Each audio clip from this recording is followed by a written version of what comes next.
Market पडलं तर घाबरायचं की कमवायचं? सध्या मार्केट करेक्शनमध्ये दोन प्रकारचे गुंतवणूकदार असतात. एक जे घाबरतात आणि दुसरे जे कमवतात. तुम्ही कुठल्या यादीत आहात? एक रकमी गुंतवणुकीसाठी सध्या मार्केट खूप पडलेलं आहे आणि युनिट्स पण एकदम स्वस्त आहेत. अगदी खूप मोठ्या कंपन्यांचे युनिट्स हे खूप स्वस्तात मिळत आहेत. अगदी सणासुदीला सेल लागतो तसं आहे. जेव्हा मार्केट वर जाईल तेव्हा हेच युनिट्स तुम्हाला खूप चांगला फायदा मिळवून देतील.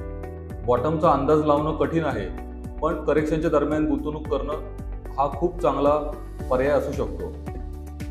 आणि आता SIP गुंतवणुकीसाठी ही खूप चांगली संधी आहे, कारण की हे सगळे युनिट्स जे तुम्हाला स्वस्तात मिळालेले आहेत, कारण की मार्केट पडलेलं आहे, म्हणजे दर महिन्याला तुम्ही खूप जास्त युनिट्स खरेदी करताय. आणि हेच तर SIPचं खरं सामर्थ्य आहे, म्हणजे रुपी कॉस्ट ॲव्हरेजिंग. आज जे युनिट्स तुम्ही कमी किमतीला घेताय तेच भविष्यात तुम्हाला चांगला परतावा देईल. SIP थांबवणं म्हणजे पावसात छत्री बंद करणं. हीच वेळ आहे जेव्हा SIP तुमच्या फ्युचर्स गोल्सला स्ट्रॉंगेस्ट सपोर्ट करते. तेव्हा थांबू नका. थांबलं तर तुमचंच नुकसान. मार्केट पडतं पण परत त्यानंतर उंचच जातं. नेहमीच सबस्क्राईब करा. तसेच खाली दिलेल्या नंबरवर आम्हाला कॉल करा तुमची गुंतवणूक सुरू करण्यासाठी. धन्यवाद.